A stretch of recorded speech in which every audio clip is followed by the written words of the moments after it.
swear.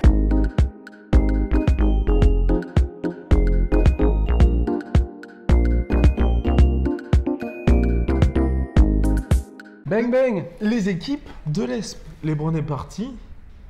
Et donc.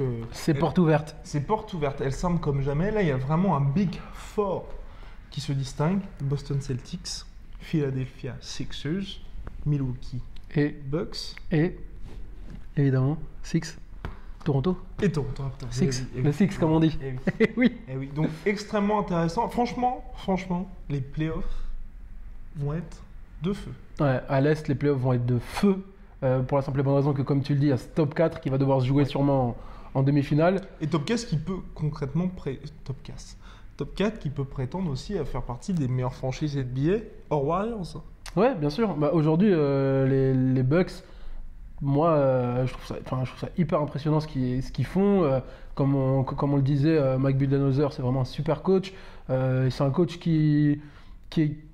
On sait ce qu'il a été capable de faire avec Atlanta, donc c'est vraiment pas un mec qui fait des choses au hasard. Ouais. Et donc même en playoff, tu vois, tu peux te dire que les mecs peuvent craquer ou quoi, etc. Mais ils ont, à la différence de l'époque Jason Kidd, ils ont un mec qui est vraiment, tu vois, qui est là, qui est bon, qui pourra les porter. Et puis ils ont MVP dans leur équipe. Ils ont MVP. Et puis là, moi, ce que j'aime bien aussi, c'est...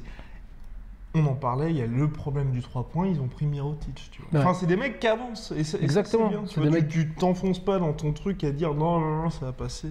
Non, bien sûr, c'est ça, parce que à l'époque de Jason Kidd, c'est un Jason Kidd qui avait fait des interviews qui disait qu'il allait demander à Giannis de devenir meneur, de remonter le ballon, de shooter, etc.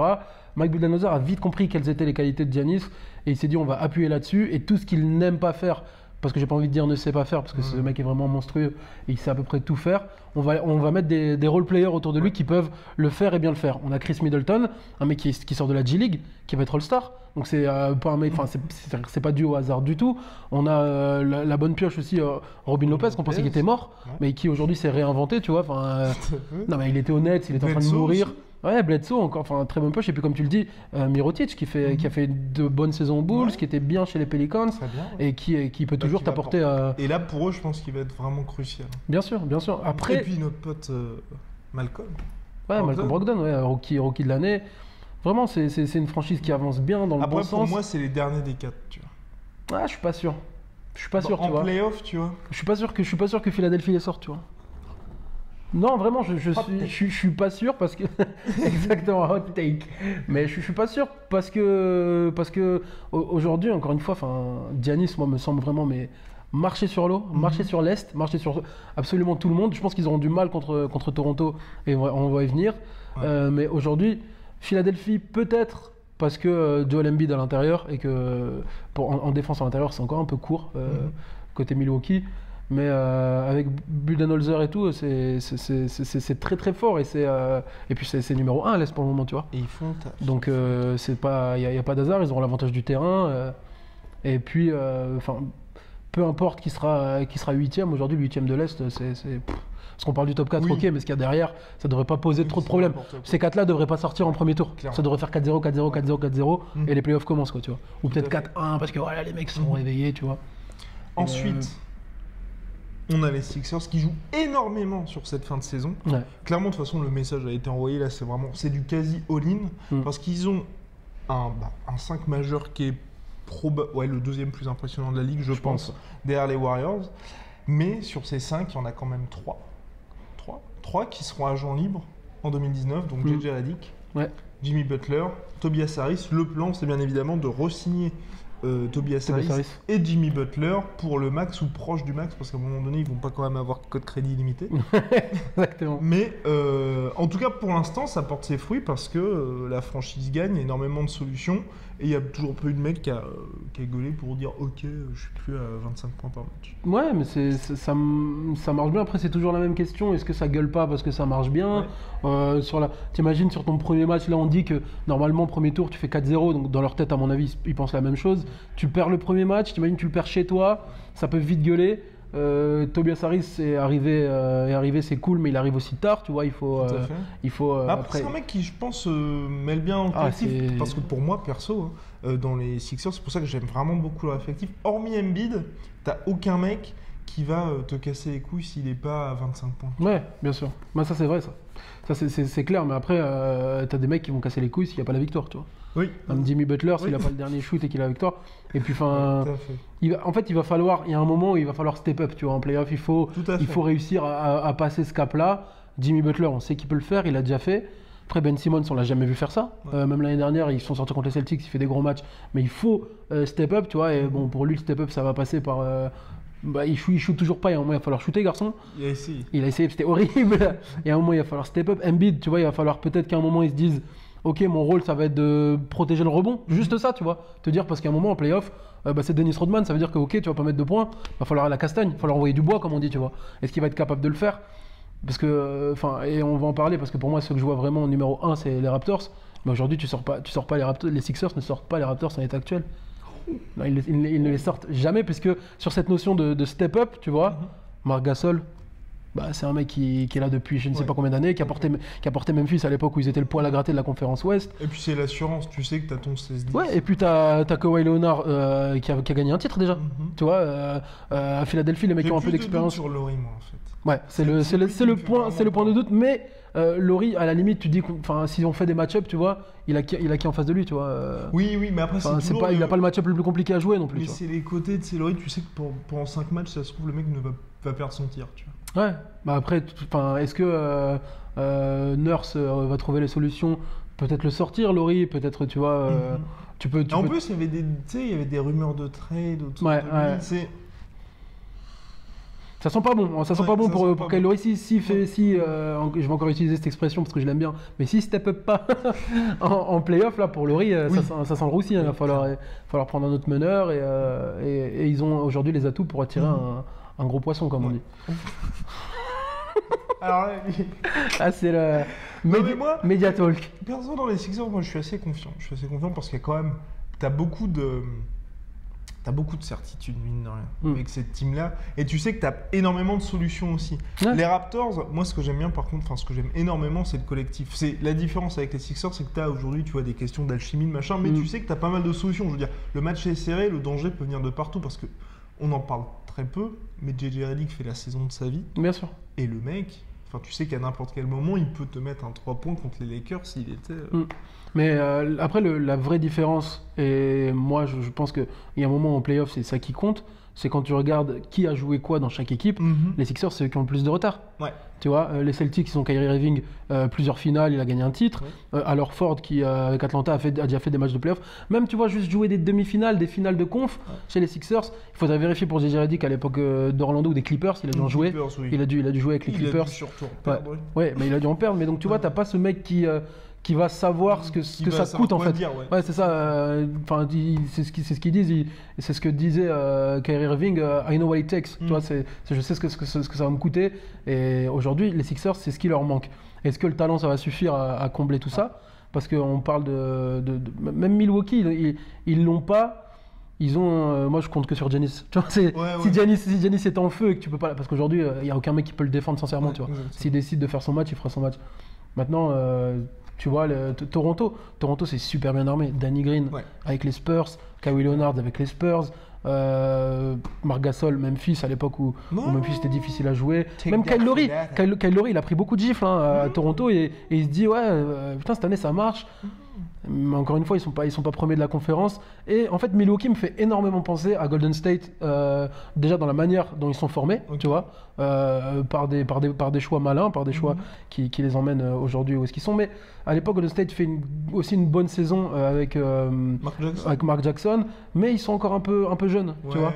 Encore un peu jeunes. Et puis ils sont sur régime aussi. Ouais, aussi ils sont sur régime, et c'est ça, ils donnent un peu tout pendant la saison régulière parce que ils se disent une première place c'est important pour Milwaukee, pour la franchise, on l'a jamais, ça fait longtemps qu'on l'a pas fait, etc. Mais à un moment il va falloir autre chose. Non, et puis tu vois que dans les matchs serrés, c'est ça aussi. Concrètement, t'as un Celtics Bucks. Je mets les Celtics tous les jours. Ben oui, c'est ça. Non, mais c'est clair. Parce qu'au match de playoff, Irving, il va... Bah, mais tu vois, rien que le fait de, tu vois, jouer un game set, les mecs savent pas ce que ça veut dire, tu vois. Tout à fait. Donc, ça se joue différemment, tu vois. L'année dernière contre les Celtics. Ouais, c'est ça, mais ça se joue différemment, ça se prépare différemment, ça demande... encore une fois, ça demande à des... Et c'est peut-être là qu'ils ont l'avantage sur une équipe comme les Sixers, c'est que demain, quand il va falloir dire peut-être pas à Giannis, mais en tout cas à Chris Middleton, etc. Bon, écoute, Coco, on sait que t'aimes bien shooter, mais là, il va pas falloir shooter, il va falloir défendre sévère, prendre des rebonds, relancer sur Giannis dès que tu peux, il va le faire. Maintenant, demande à Embiid, sur shoot, tu t'occupes pas de prendre le rebond, tu t'occupes de bloquer le rebond pour ressortir, pour donner à Redick ou quoi au caisse.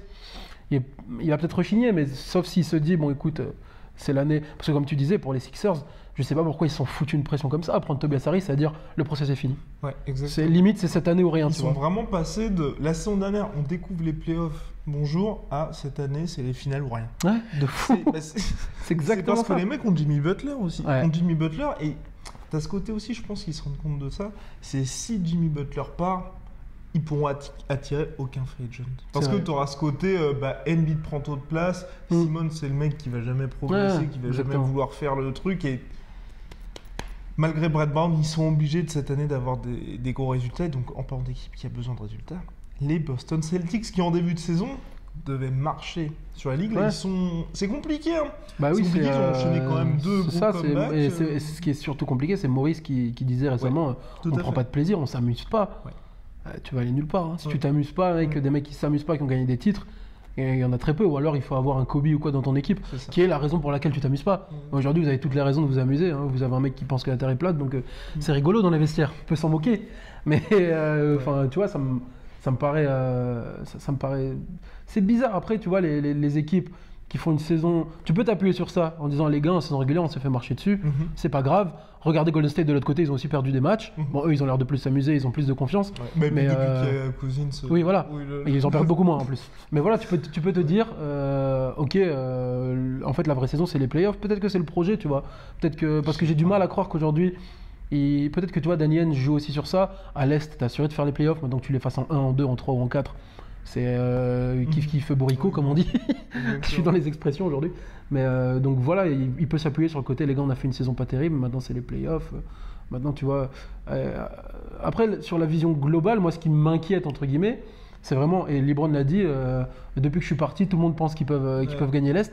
Et aujourd'hui tu as l'impression que les mecs se disent, si je gagne à l'Est, c'est ça ma finale NBA, c'est la finale de l'Est. Ouais. Les mecs, il y a aucun mec, j'ai l'impression qu'il y a aucune équipe qui pense après, tu vois. Ils sont tous à se dire, je vais aller chercher la victoire à l'Est, et ça me fait peur pour.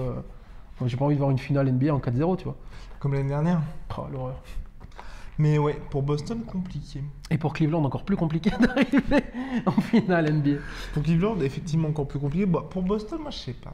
Je suis partagé parce que c'est vrai que c'est un peu le bordel en saison régulière. Je pense qu'en playoff, c'est ça. En fait, si ça bouge pas, si ça reste comme ça, c'est non. C'est limite premier tour. Tu peux même te faire sortir. Je sais mais pas aussi parce que c'est la saison régulière et qu'ils doivent faire jouer tout le monde. Mais en fait, c'est la question que je me pose avec Boston. C'est je pense qu'en playoff, ça va le faire parce que t'as pas besoin, tu vois, de faire en sorte que tout le monde soit content. Mais qu'est-ce que tu vas faire cet été dans le sens où pour moi, Gordon Hayward, tu vois, va sortir de la rotation, je pense en playoff. Non, mais c'est ça. Mais Gordon Hayward, il faut lui dire, écoute, même le rôle de Kevin Love à Cleveland, tu l'auras pas.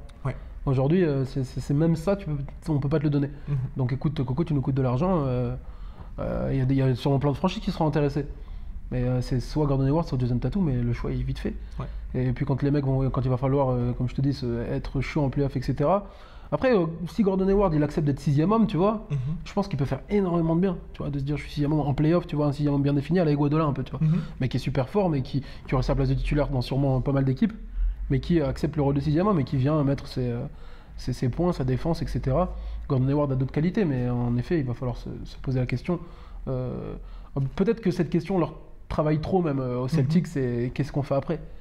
Après, si tu gagnes, la question se pose pas, parce que si tu gagnes, tout le monde est content, tout le monde veut venir, etc. Tu as fait tomber les Warriors, on n'en parle plus. Mais si tu gagnes pas, bonjour. C'est ça le problème de l'Est, et c'est pour ça que j'ai peur, c'est que les mecs... à part les Raptors, pour moi, ils sont dans une bonne position. Ouais, après les Raptors, ils sont juste à convaincre Kawhi, entre guillemets, qui a l'air assez convaincu déjà, de toute façon. Oui. Donc, à mon avis, il va rester. Surtout que là, t'as Marc Gasol. Je trouve que c'est vraiment un excellent choix, quoi. Je trouve vraiment Marc Gasol. Tu te débarrasses de Valanciunas, qui était bon, donc tu ne te débarrasses pas. Qui était bon, mais qui avait pas ce... Bah, t'as pas ce côté final de... Ouais, t'as pas ce côté même, un peu. Enfin, tu vois, Marc Gasol a des plus belles mains, je dirais, tu vois. Enfin, il est capable de t'apporter un peu plus de défense, beaucoup plus intelligent. Et puis, quand tu ramènes un 5 avec Marc Gasol, ça fait un peu plus peur, tu vois. Bim. Donc, alors, qui pour les finales à l'Est de conférence Est ? Qui est en finale ou qui va gagner ? Non, finale. La finale, ouais, après, il faudrait compter 1, 2, 3, 4, voir qui passe où, comment, etc. Mais juste sur le niveau comme ça, Moi, je vois bien Raptors. Franchement, je pense qu'on aura Raptors, Celtics ou Sixers. Mais s'il y a une demi-finale Sixers-Celtics, ça va être quelque chose d'anthologie. Je pense. Celtics-Sixers, ça va être fou. Si ça se passe, ça va être fou parce que là, c'est vraiment, ça va se jouer à rien, quoi, tu vois. Et les mecs dont on parlait, JJ Redick, Gordon Hayward ou Kyrie Irving, tu vois. Et là, on va voir qui a déjeuné chez maman, comme on dit. Ça n'existe pas. Qui a déjeuné chez maman. Et qui pour les finales alors? Moi, je pense qui en finale? Non, les Raptors. All-in. All-in sur Toronto. Drake prend le Grammys. Voilà. Toronto va en finale. Voilà. Et on verra qui a déjeuné chez maman. Soit.